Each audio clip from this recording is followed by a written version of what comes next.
Thank you very much for inviting me to take part in this important conference on several projects of the Hague Conference on Private International Law, and in particular to offer my views on the Convention on the law applicable to certain rights in respect of securities held through an intermediary.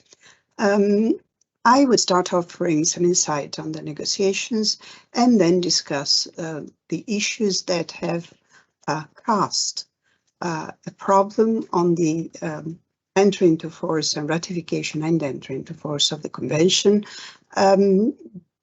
which concern the connecting factor that has been chosen in the Convention, and also to say why I think that these concerns should be left aside or left behind for the future in order to allow a wider participation in the Convention.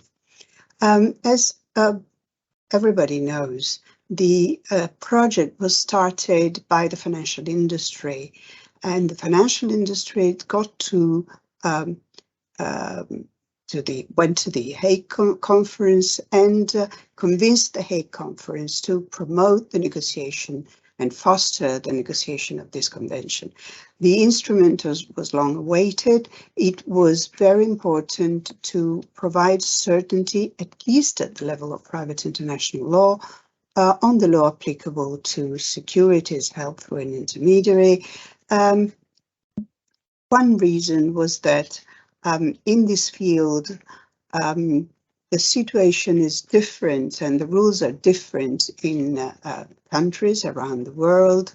And the second is that securities held through an intermediary were at that time, and I'm talking about the end of the 90s, were at the time a strange object in terms of private international law.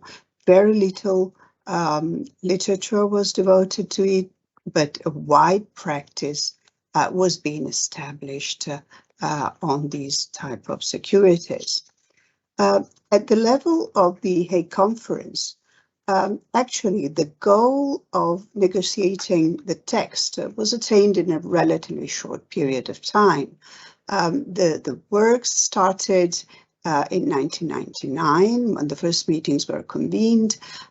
We had a couple of working sessions, and then the diplomatic conference, and the text was adopted on December 2002 at the outcome of the 19th session of the Hague Conference. So it was negotiated in a relatively short period of time with a working method that was new for the Hague Conference, because an incredible amount of work and negotiation was carried out by the Permanent Bureau through regional meetings, seminars, and teleconferences. And this method was followed later for other projects. The second point in terms of working method and diplomatic practice was that a consensus was used throughout the official sessions until the adoption of the text. And it was the first time that this solution was adopted at the Hague Conference. The third point was that the diplomatic situation was somewhat different from the past, because previously, until 1999, the member states of the European Union retained full competence in this area. But in 1998, with the entry into force of the Amsterdam Treaty, the competence was handed over to the Union. And so from the point of view of the carrying out of the diplomatic work and the meetings at the Hague Conference, everything changed. And this was the first actual exercise which was carried out under the new rules concerning the competence of the organization. At that time, the statute of the conference, of the Hague Conference, did not allow for the participation of the regional organization. So this was really a first opportunity to see how the new EU rules would impact on the work of the Hague Conference. The main critical remarks that were addressed to the convention were against the connecting factors that were used. And so the future of the convention was rather uncertain for quite a long time after the signature or the adoption of the text, let us say this. Well, actually, one might agree that the text of the convention is not a masterpiece of legal literature. Maybe this is also due to the fact, as I said before, that the time constraints were strict. But I believe that it will still be successful because it provides reasonable answers to the needs of the industry. The scope, as I said before, of this diplomatic exercise was to reach certainty and predictability in the field of legal relationships through a choice of law instrument. A uniform law convention might have been preferable in this case because it reduces uncertainties. However, substantive law harmonization is more difficult to achieve on a global basis, and the establishment of a uniform set of choice of law rules should be considered as a positive step forward, insofar as it provides common solution for the determination of the law applicable to rights of securities on all contracting states. The situation of the law applicable to securities at that moment was very complicated and rather confused. There are a number of factors that lead to major uncertainties in this field, and the main ones are, as I said before, the states apply different connecting factors. Those states that use the lex recita principle have difficulties in defining the place where the location of such instruments is placed, and states provide different answers. Then the third point is that the number and types of financial instruments have increased constantly, and dematerialization and registration of securities in the books of intermediaries without any physical equivalent introduce new uncertainties as to the location of the securities. With dematerialization, we have seen a different set of levels, a double or triple tier system, or even with more tiers. And so the look-through approach is difficult, as is difficult to determine this situs ray. Two options were open in the Hague. So first, the lex recita approach, which was considered objective and neutral for the parties, and was expected to better protect creditors, consumers, and third parties. On the other hand, we had the party autonomy approach, under which the parties may dispose of the content of the right, i.e. they can designate the law applicable to proprietary aspects on the securities, and thus indirectly disposing of the rights of third parties. At the very beginning of the negotiations, the former approach received wide support by many delegations, mainly European. It should be mentioned in this respect that the EC had adopted some rules concerning the law applicable to collaterals or securities, essential in the banking sector, which made recourse to the location of the account where the securities are registered. However, it soon became clear that this solution could not be exported on a global scale, and the scope of the application of the Convention was widened, and so this led to major difficulties and concerns. The project so proceeded from another rule, i.e. a rule which is better known as prima rule, place of the relevant intermediary approach. That is to say, the applicable law would be the place of business of the relevant intermediary with which the securities account was maintained. And this prima approach received wide support, up to the moment where some delegations pointed out that this could lead to uncertainties insofar as intermediaries carry out different activities concerning the same account in different countries.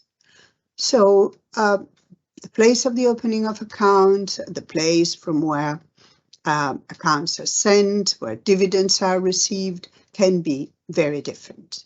So a new proposal was put on the table that the relevant law should be chosen by the parties in the account agreement, provided that the intermediary has an office in the selected states which provides some functions, so certain functions related to security accounts in general. That is a qualifying officer, if we want to define it, and we called it a sort of reality test to avoid a choice of law which would be completely disconnected from the intermediary. Failing an express choice of law, the Convention provided fallback rules to be taken in sequence. The law chosen would determine, or the law applicable as a fallback rule, would determine the relationship between the account holder and the intermediary, but also all connected relationships between the intermediary and the account holder's assignee and competing assignees. This would have been a better solution than prima, because it would set one single law to apply to all the relationships concerning a certain security, a given security. But it was the reason why there were a number of concerns and critics on the Convention, and it was strongly opposed by the European Central Bank and a number of other European states who were adopting a different solution in the collateral directive. And the ECB and these European states feared that the choice of law provision or the use of party autonomy so freely would may lead or might lead to avoid regulatory requirements. So the Convention ended up with a sort of mixed prima approach based on the party autonomy approach, mitigated through this reality test or qualifying office test. So it is a mix of reality test and free autonomy of the parties, and it looked as a reasonable compromise between the opposite views. At that moment, the European Commission issued a legal assessment in order to convince or to provide arguments to the member states who were supporting this view that this solution would not undermine the collateral directive that was being negotiated during those years. The legal assessment supports the signature and ratification of the Convention and stresses that the Convention will bring certainty at a global level and at EU level as well, since the connecting factor that is used in the collateral directive, which is the place where the relevant account is maintained or located, might give rise to interpretive problems. Also, the fact that the Convention has a wider scope in terms of material scope than existing EU legislation, which would benefit from the establishment of a uniform set of choice rules, was a positive argument in favor of the Convention. At the end of the day, however, opposition in the EU to the Convention prevailed and still prevails to a certain extent. And it is based and due to the role given to party autonomy.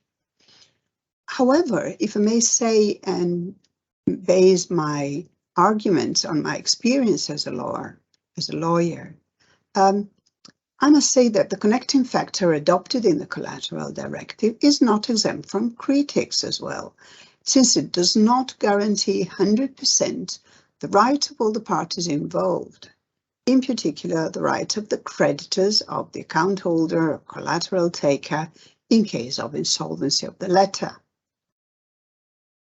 Actually, the law presently enforcing the member states admits an ample use of party autonomy for the substantive regulation of collaterals.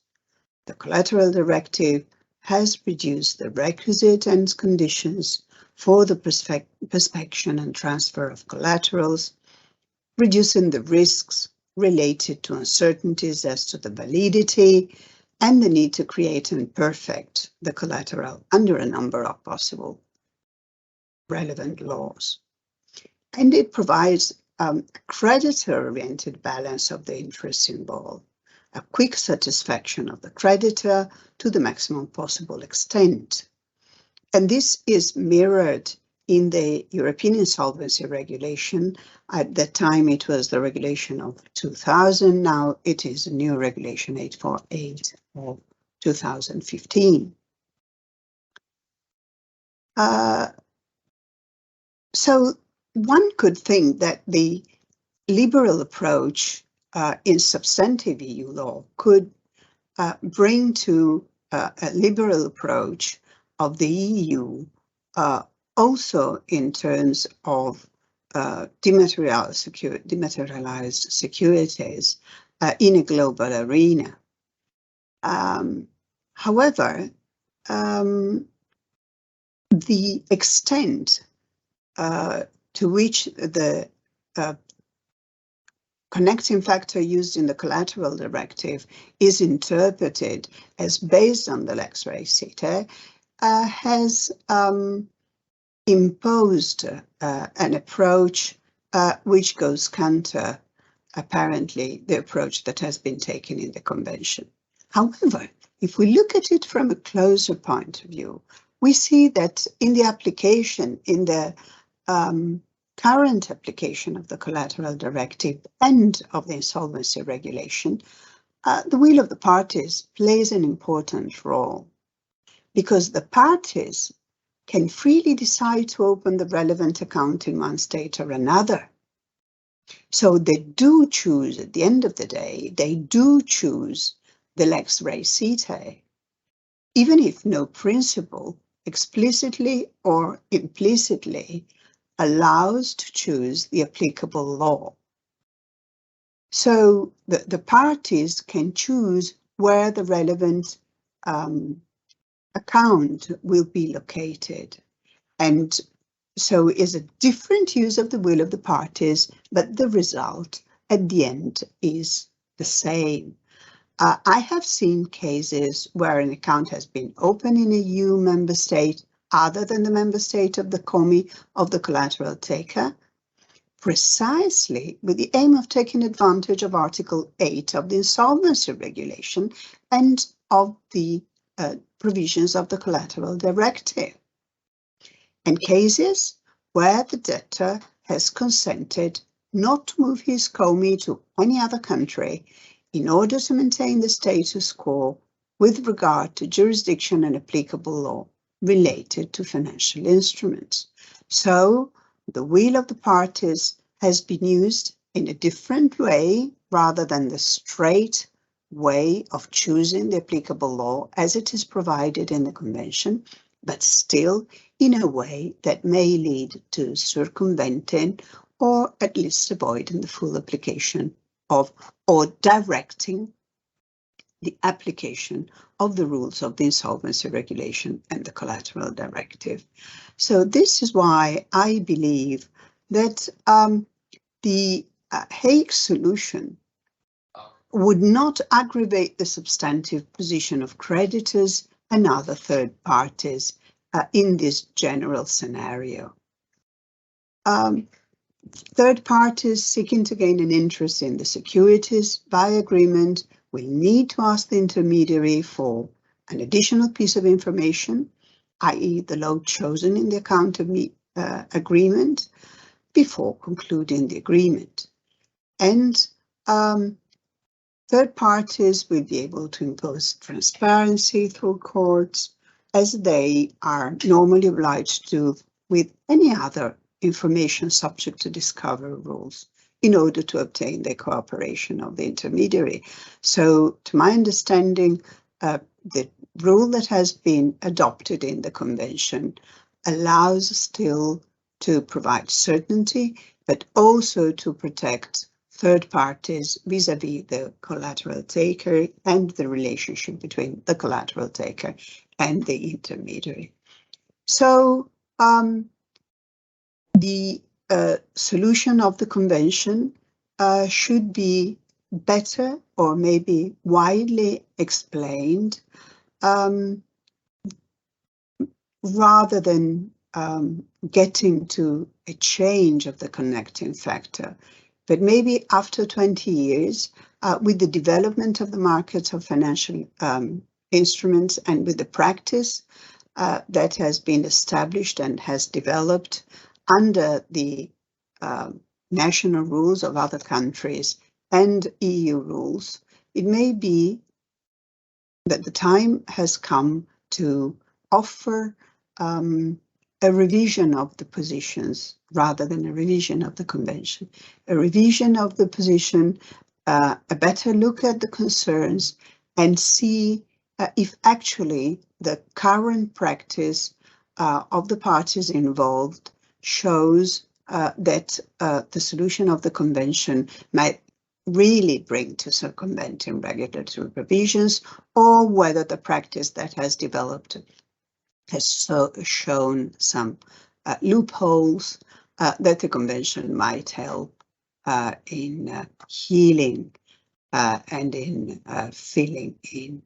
So I believe that the time has come, and I believe that this conference is the right moment to start thinking of the possible ways to increase the participation of countries in this convention, which has been a very important achievement in the work of the Hague Convention in 2002.